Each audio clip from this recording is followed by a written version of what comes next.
But I mean, we do have time, I think 5 or 10 minutes for a handful of questions. If none of you all have any, I have about 9 more, but yes. Yeah, so I noticed I picked up 2 kind of themes from what you were discussing. One was somewhat audacious goals, and the other was, I don't think I heard you use the word profit in anything that you spoke about. You seem to be, each thing is pointed at like reinvigorating an industry or bringing back space missions. How much of your success do you attribute to having really audacious goals, or versus just not being focused on the short term, money coming in, or I don't know, investors? Unfortunately, one does have to be focused on the short term and money coming in when creating a company, because otherwise the company will die. So I think that a lot of times people think like creating a company is going to be fun. I would say it's not. It's really not that fun. I mean, there are periods of fun, and there are periods of where it's just awful. And particularly if you're the CEO of the company, you actually have a distillation of all the worst problems in the company. There's no point in spending your time on things that are going right. So you only spend your time on things that are going wrong. And there are things that are going wrong that other people can't take care of. So you have like the worst. You have a filter for the crappiest problem in the company, the most pernicious and painful problem. So I wouldn't say I think you have to feel quite compelled to do it, and have a fairly high pain threshold. And there's a friend of mine who says like starting a company is like staring into the abyss and eating glass. And there's some truth to that. The staring into the abyss part is that you're going to be constantly facing the extermination of the company, because most startups fail. It's like 90%, arguably 99% of startups fail. So, that's the staring into the abyss part. You're constantly saying, okay, if I don't get this right, the company will die. It can be quite stressful. And then the eating glass part is you've got to do the problems. You've got to work on the problems that the company needs you to work on, not the problems you want to work on. And so that's you end up working on problems that you'd really wish you weren't working on. And so that's the eating glass part. And that goes on for a long time. So how do you keep your focus on the big picture when you're constantly faced with, we could be out of business in a month? Well, it's just a very small percentage of mental energy is on the big picture. Like you know where you're generally heading for, and the actual path is going to be some sort of zigzaggy thing in that direction. And try not to deviate too far from the path that you want to be on, but you're going to have to do that to some degree. But I don't want to diminish the. I mean, I think the profit motive is a good one if the rules of an industry are properly set up. So there's nothing fundamentally wrong with profit. In fact, profit just means that people are paying you more for whatever you're doing than you're spending to create it. That's a good thing. and if that's not the case, then you'll be out of business, and rightfully so. Because you're not adding enough value.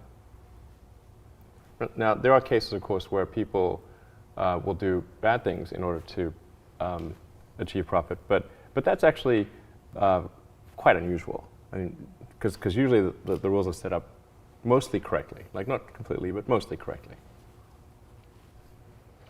Well, I think we have time for one more question.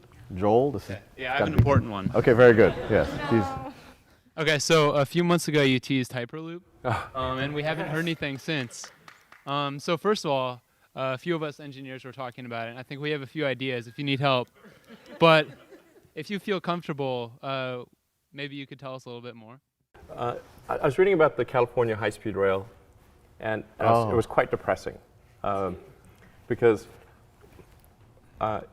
California taxpayers are going to be on the hook to build the most expensive high-speed rail per mile in the world, and the slowest, which is those are not the superlatives you want.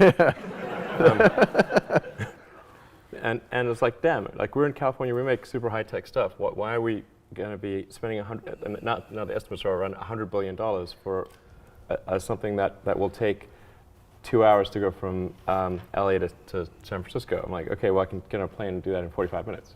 It doesn't make much sense. And isn't there some better way to do it than that? If you just say, okay, well, what would you ideally want in a transportation system? You'd say, okay, well, you'd want something that relative to existing modes of transportation is faster, let's say twice as fast, costs half as much per ticket, can't crash, is immune to weather, and is, you can make the whole thing like self-powering with like solar panels or something like that. That would be pretty. That'd be great. A good outcome. Yes. And so, what would do that? And what's the fastest way, short of inventing teleportation, that you could do something like that? And some of the elements of that solution are fairly obvious, and some of them are not so obvious. And then the details, the devil's in the details of actually making something like that work. But I came to the conclusion that there is something like that could work, and would be practical. Is this around the evacuated tubes, the vacuum tubes, like at the old bank? Like that. It's something like that. Yeah. But you haven't been more public with No. what this is? No, although I did say that once Tesla was profitable that I would talk more about it. But we haven't done our earnings call yet, so I think I should probably do it after the earnings call. And the thing is, like, I kind of strung out on the things that I'm doing, so adding another thing. Yeah. It's like doesn't, that's Learning the guitar, you could pick up all sorts of things. Right. I tried learning the violin. Yes. That's, by the way, a hard thing to learn. Yeah. I mean, launching rockets, electric cars, Yeah. revolutionizing transportation. Yeah, that's easy. I cannot play the violin at all. Very horrible. If you think about the future, you want a future that's better than the past. Yeah. And so if we had something like the Hyperloop, I think that would be like cool. Like you'd look forward to the day that was working. And if something like that, even if it only was in one place, from LA to San Francisco or New York to DC or something like that, then it would be cool enough that it would be like a tourist attraction. It would be like a ride or something.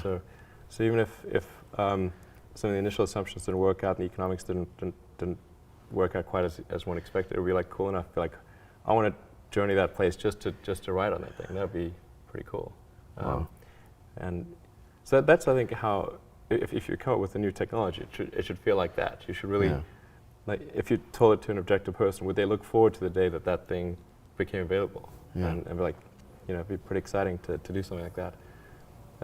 Or an aircraft. Like, I thought it was really disappointing when the Concorde was taken out of commission and there was no supersonic transport available. And of course, the 787 has had some issues. But the thing is, the 787, even in the best case scenario, is only a slightly better version of the 777. And it's like, okay, not that exciting. So this is something that you are working on, and one day in the not too far future, or there's some plans or consultants involved or something. You've made some phone calls to Russia. No, every now and then, like there's like it's sort of percolating away, and then I'm not actively thinking about it, but then there'll be some new element of that. I'll think, oh well, this would make it better.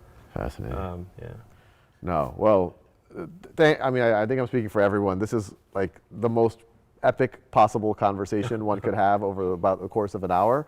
And I think all of us would love to chat with you for hours on end, but thank you so much. I mean, I know you have a lot of free time, so it probably wasn't that big of a deal for you to come here. But yeah, it was a huge honor, and I think it's inspired all of us to go out and change the world and the universe. Cool. Thank you very much. No, that was